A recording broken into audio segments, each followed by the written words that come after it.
당신은 요즘 사람 때문에 지치고 계신가요? 누군가와의 말 한마디, 눈빛 하나, 무심코 던진 말들에 상처받고 누군가에게 맞추느라, 애쓰느라 자신을 잃어버리고 있지는 않습니까? 인간관계는 분명 삶의 큰 축복이기도 하지만 가장 큰 고통의 원인이 되기도 합니다. 부처님께서는 말씀하셨습니다. 사람을 바로 알지 못하면 온 세상이 고통이 된다. 그렇다면 우리는 지금 어디서부터 지친 걸까요? 왜 이렇게 사람과의 관계가 버겁고 고단한 걸까요? 오늘 우리는 그 지친 인간관계를 어떻게 바라봐야 하는지, 무엇을 바꾸어야 다시 평온을 찾을 수 있는지를 차분히 나누어 보고자 합니다. 첫째, 사람을 바꾸려 하지 말고 기대를 바꾸십시오. 많은 괴로움은 사람 그 자체에서 오지 않습니다. 사람은 그저 사람일 뿐입니다. 문제는 우리가 그 사람 위에 무언가를 덧씌우기 시작하면서 생깁니다. 그 덧씌움의 이름이 바로 기대입니다. 저 사람은 이 정도는 알아줄 줄 알았는데, 저런 말은 안 할 줄 알았는데, 이만큼 했으면 나도 좀 챙겨줄 줄 알았는데, 이 모든 괴로움은 그 사람이 무엇을 했느냐가 아니라 내가 어떤 기대를 품었느냐에서 비롯됩니다. 그 기대가 현실에서 어긋나는 순간 실망이 되고 분노가 되고 상처가 됩니다. 기대는 조용히 마음속에서 자라지만 그 뿌리는 아주 깊습니다. 기대는 언뜻 사랑처럼 보이지만 실은 조건이 붙은 마음입니다. 그 조건이 깨지는 순간 우리는 상대를 탓하고 관계를 원망하게 됩니다. 하지만 그 모든 괴로움은 상대가 만든 것이 아니라 내가 마음속에서 키운 허상이 만든 것입니다. 부처님께서는 이렇게 말씀하셨습니다. 기대는 고통의 문을 여는 열쇠이다. 마치 안개와 같은 기대는 처음엔 부드럽고 따뜻해 보이지만 곧 시야를 흐리고 길을 잃게 만듭니다. 그 사람 자체는 아무 말도 하지 않았는데도 내 기대만으로 관계가 흔들립니다. 사람은 바꿀 수 없습니다. 사람은 업을 따라 살아가는 존재이며 그 성품과 흐름은 결코 외부의 의지로 쉽게 바뀌지 않습니다. 그러므로 바꿔야 할 것은 사람이 아니라 내가 그 사람에게 기대하는 마음입니다. 기대가 줄어들면 실망도 줄어들고 상처도 줄어듭니다. 기대를 비우면 그 자리에 비로소 연민이 피어나고 있는 그대로 바라보는 자비가 깃듭니다. 부처님께서는 또 이렇게 말씀하셨습니다. 바라지 않으면 자유롭고 머물지 않으면 편안하다. 기대를 바꾼다는 것은 무관심하라는 뜻이 아닙니다. 그 사람을 더 정확히 보겠다는 뜻입니다. 있는 그대로 그 사람의 한계와 미숙함까지 인정하며 함께 머무르겠다는 자비의 실천입니다. 기대를 내려놓는다는 것은 사랑을 포기하는 것이 아니라 사랑의 방식이 바뀌는 것입니다. 무언가를 받기 위한 관계가 아니라 있는 그대로 함께 있어주는 관계로 자리를 옮기는 것입니다. 기대는 늘 조건을 품지만 자비는 무조건으로 흐릅니다. 기대가 있을 때는 사람이 중심에 있지만 자비가 있을 때는 진리가 중심에 있습니다. 사람을 탓하지 말고 그 마음에 기대를 더한 나를 먼저 보라. 오늘 인간관계에 지쳐 있다면 그 사람을 바꾸려 하기보다 그 마음에 덧씌워진 기대의 그림자를 먼저 비추어 보십시오. 그림자를 걷어내야 비로소 진짜 사람이 보입니다. 그리고 그 자리에서 고통은 사라지고 연결은 다시 시작됩니다. 둘째, 좋은 사람이 되려 하지 말고 자기답게 살아가십시오. 우리는 관계 속에서 너무 자주 좋은 사람이 되려 애씁니다. 상대의 눈치를 보고 싫은 말도 삼키고 억지로 미소를 짓습니다. 그렇게 참고 참다 보면 어느새 진짜 나는 사라지고 구면엔 나만 남게 됩니다. 하지만 부처님께서는 이렇게 말씀하셨습니다. 참된 선은 억지로 만들어지는 것이 아니라 마음이 평온할 때 저절로 흘러나오는 것이다. 억지로 참으며 좋은 사람이 되려 하기보다 지금 내 마음의 진실을 먼저 바라보십시오. 마음이 불편한데도 웃고 있다면 그 웃음은 결국 나를 지치게 합니다. 좋은 사람보다는 진심을 담은 사람이 되십시오. 그 진심이 있는 관계는 오래 갑니다. 그리고 그 안에 쉼이 있습니다. 셋째, 모든 사람과 잘 지내야 한다는 생각을 내려놓으십시오. 부처님께서도 말씀하셨습니다. 세상의 모든 인연은 인연일 뿐 모두와 함께할 수는 없다. 이 말은 너무나 단순하지만 인생의 수많은 고통을 꿰뚫는 가르침입니다. 우리는 살면서 좋은 사람이 되고 싶어 합니다. 누구에게도 미움받지 않고 모두에게 사랑받고 어떤 관계에서도 갈등 없이 원만하게 살아가고 싶어 합니다. 그러나 그것은 현실이 아닌 욕망입니다. 사람은 각자의 업을 지닌 존재입니다. 그 업이 이끄는 방향이 다르고 그 업이 만들어낸 성품과 기질, 반응과 판단, 살아온 기억과 기준이 모두 제각각입니다. 그렇기에 모든 사람과 좋은 관계를 맺는다는 것은 이론적으로도 수행적으로도 불가능에 가깝습니다. 그런데도 우리는 모든 인연을 품으려 합니다. 단절되는 관계를 두려워하고 누군가와 멀어지는 것을 실패로 여기며 그 틈을 어떻게든 메우려 애씁니다. 하지만 인연이란 붙잡을수록 무너지는 것이고 흐르게 둘수록 남는 것입니다. 누군가는 내 진심을 곧장 알아채지만 누군가는 아무리 설명해도 끝내 오해를 거두지 않습니다. 누군가는 함께 웃다가도 어느 순간 등을 돌리고 떠나고 누군가는 이유 없는 시기와 질투로 마음을 헤집기도 합니다. 그 모든 일을 내 탓으로 돌리지 마십시오.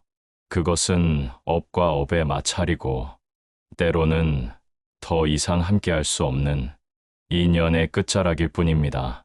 부처님께서는 또 이렇게 말씀하셨습니다. 모든 인연이 머무는 것은 아니다. 떠나는 인연도 공덕이 된다. 이 말의 깊은 뜻은 이렇습니다. 떠나는 인연은 내 삶을 정화시키는 하나의 과정이며 필요 없는 관계가 빠져나간 자리에 비로소 진짜 인연이 들어올 수 있다는 것입니다. 그러므로 이제는 모두와 잘 지내야 한다는 집착을 내려놓으십시오. 그 생각이야말로 당신을 지치게 하는 근본 원인입니다. 사람은 모두에게 잘 지낼 수 없습니다. 그 사실을 깊이 인정하는 순간 마음은 훨씬 가벼워지고 관계는 훨씬 선명해집니다. 누구나 나와 맞지 않는 사람이 있고 누구나 끝까지 함께할 수 없는 인연이 있습니다. 그 사실을 받아들일 줄 아는 사람이 진짜 평화에 가까워질 수 있습니다. 모두와 잘 지내기보다 나를 온전히 드러낼 수 있는 몇 사람, 그들과 조용히 깊이 있게 머무는 것, 그것이야말로 진짜 복입니다. 사람의 복은 숫자에 있지 않습니다.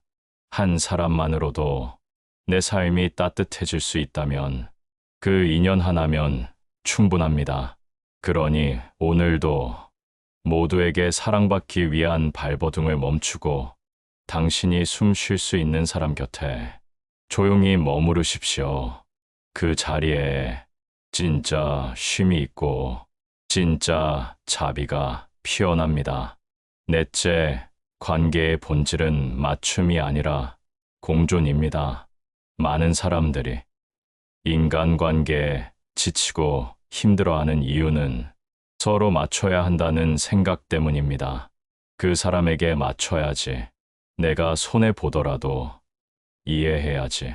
지금은 내가 참아야지. 이런 마음은 언뜻 보면 성숙하고 선해 보입니다. 하지만 계속 반복되다 보면 내 안의 중심이 점점 무너지고 결국에는 지치고 서운하고 무너지게 됩니다. 맞추는 관계는 처음엔 평화를 주는 듯하지만 시간이 지나면 불균형을 만듭니다. 한 사람이 계속 맞추고 한 사람이 계속 이해하면 그 관계는 결국 기울어진 그릇처럼 한쪽으로 쏠리게 됩니다.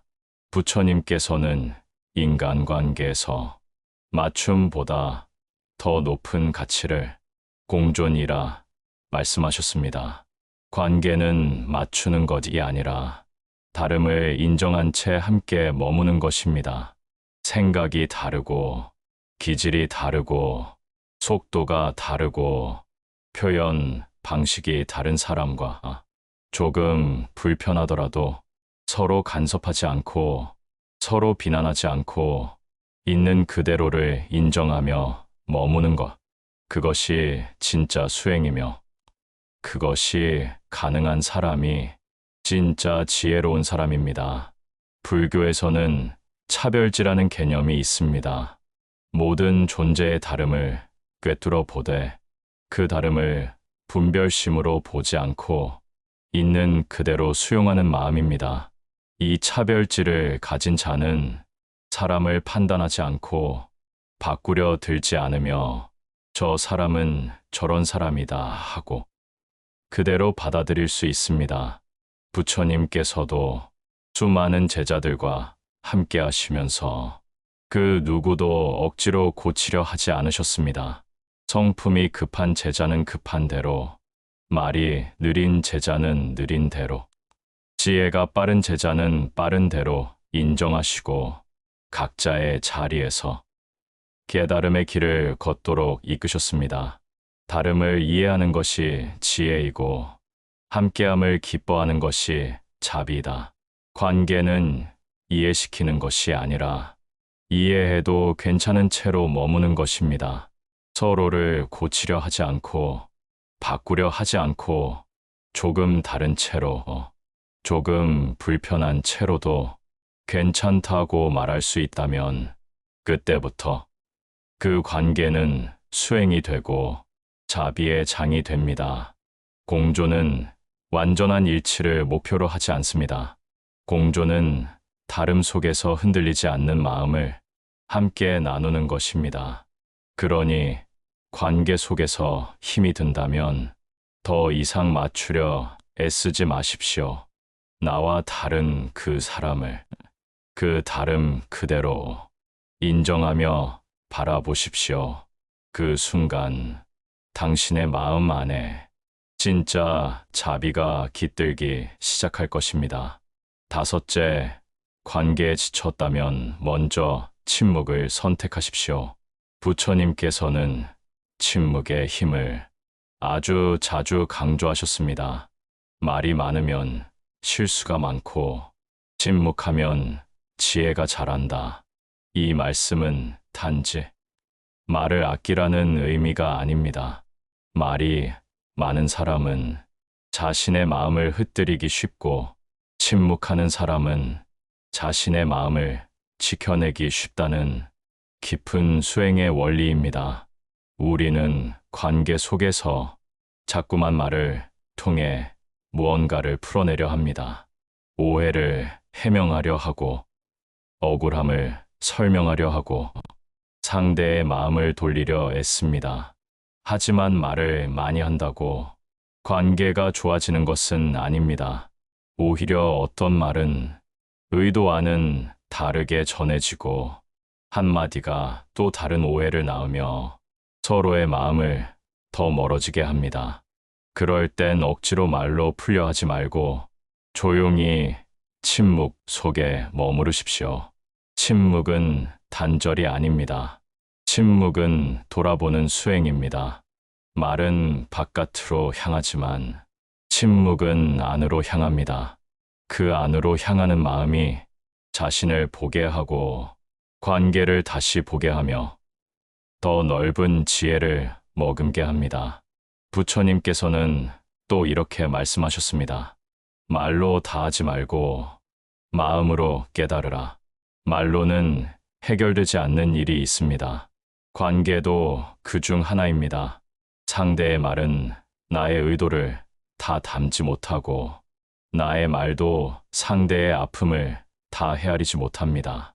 그러니 때로는 말을 멈추는 것이 관계를 보호하는 가장 지혜로운 길입니다. 침묵은 시간을 식히고 감정을 정화시키며 보지 못했던 것을 보게 합니다. 그 침묵 속에서 상대의 말이 다시 들리고 나의 과한 기대와 반응도 조용히 가라앉습니다. 이처럼 침묵은 멈춤의 지혜이며 깨달음의 시작입니다. 불교에서는 이를 무건공양이라 하여 말 대신 고요로 공덕을 짓는 가장 깊은 수행으로 여깁니다. 말을 줄인다는 것은 세상과 단절하는 것이 아니라 세상과의 연결 방식을 다르게 선택하는 것입니다.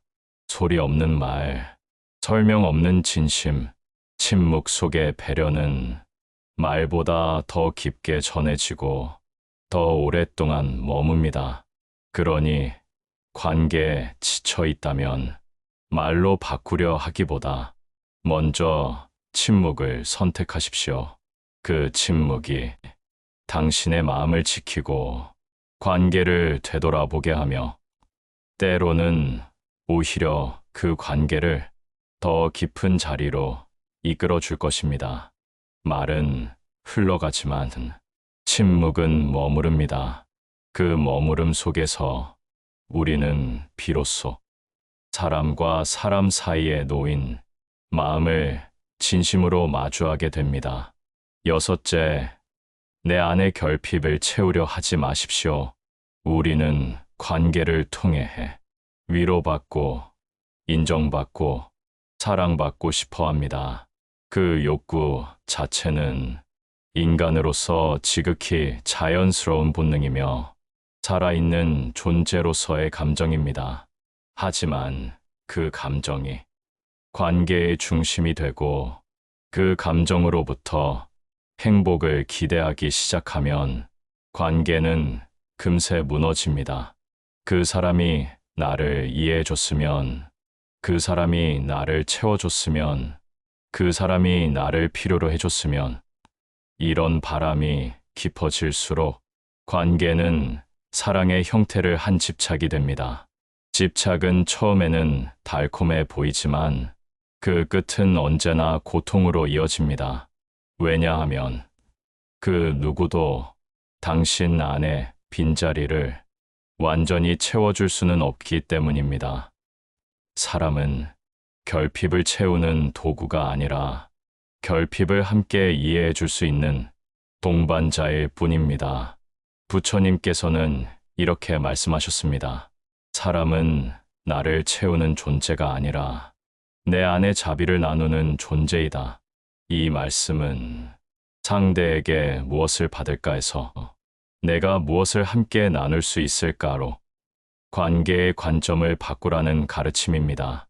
누군가에게서 사랑받기 위해 다가가기보다 내 안에 피어난 자비를 함께 나누기 위해 다가간다면 그 관계는 훨씬 단단하고 고요해집니다.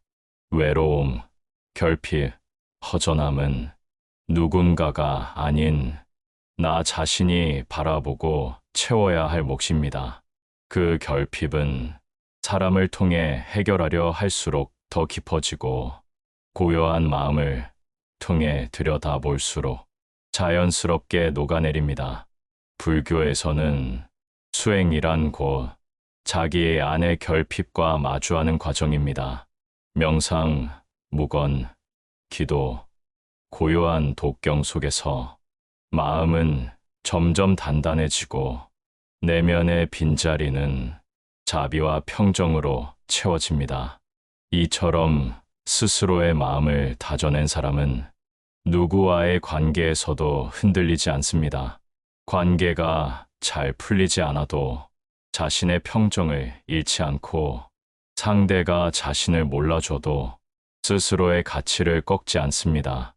왜냐하면 그는 이미 자신 안에 단단한 중심을 세운 사람이며 누구에게도 그 중심을 맡기지 않는 사람이기 때문입니다. 부처님께서는 또 이렇게 말씀하셨습니다. 안으로 향하는 자는 밖으로 헤매지 않는다. 당신 안의 결핍을 사람으로 채우려 하지 마십시오. 그 마음이 깊어질수록 관계는 짐이 되고 사랑은 의무가 됩니다. 사람은 내가 기댈 지팡이가 아니라 함께 걷는 것입니다. 혼자 걸을 수 있을 때 비로소 함께 걷는 이의 손이 가볍고 따뜻해집니다. 그러니 오늘도 사람이 아닌 수행으로, 외부가 아닌 내면으로 당신 안의 허전함을 바라보십시오. 그 빈자리를 자비로 비추고 침묵으로 감싸고 기도로 채운다면 더 이상 누군가에게 나를 채워달라고 말하지 않아도 당신은 이미 가득한 존재가 되어 있을 것입니다. 일곱째, 진짜 평화는 적은 사람과의 깊은 연결에서 옵니다. 우리는 종종 관계의 넓이를 인생의 풍요로 착각합니다. 더 많은 사람을 알고, 더 많은 자리에서 인사하고, 더 많은 인연을 맺는 것이 성공이고 안정이라고 여깁니다. 하지만 마음은 숫자로 평온해지지 않습니다. 부처님께서는 말씀하셨습니다. 많이 둘러싼다고 마음이 편해지는 것이 아니라 깊이 머무를 수 있을 때 마음이 고요해진다.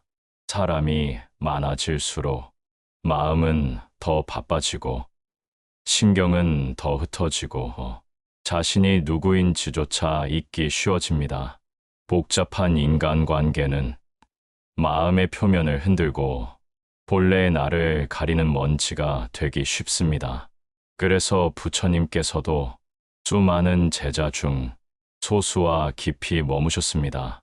아난다, 사리불, 목걸련과 같은 제자들과는 말없이도 마음을 나눌 수 있는 깊은 침묵의 연결을 이어가셨습니다.